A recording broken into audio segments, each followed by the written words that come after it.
Ce matin, Jean-Michel a rendez-vous avec un résident de maison de retraite pour l'accompagner à l'hôpital. On appelle ça un transport médicalisé. Et ce type de prestation représente tout simplement les 3/4 de son chiffre d'affaires. Dans la clientèle des taxis de ville, 90% des clients, on ne les voit qu'une fois. Alors que nous, en campagne, et sur la base de ce transport médicalisé en particulier, transport de malades assis, 90% des clients sont des clients qui sont des habitués. Mais voilà, depuis quelque temps, c'est toute son activité qui est menacée. En voulant ouvrir ce type de transport à la concurrence, les pouvoirs publics mettent dans l'impasse quelques 250 chauffeurs de taxi en Vendée.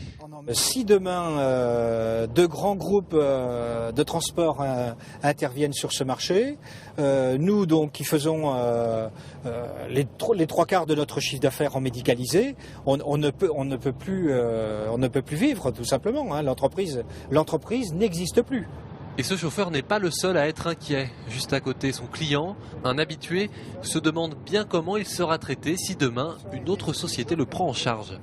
Depuis le temps qu'on sort, il m'amène, il me transporte, on se connaît, on a une certaine affinité, on discute de faits, d'autres, de sujets, de trucs. Le gars va me prendre, vous montez monsieur, oui monsieur, puis terminé, ça va s'arrêter là. Hein. Et ce client a des raisons d'être inquiet car aujourd'hui, en plus de la course, ce chauffeur accompagne ce retraité jusque dans la salle d'attente.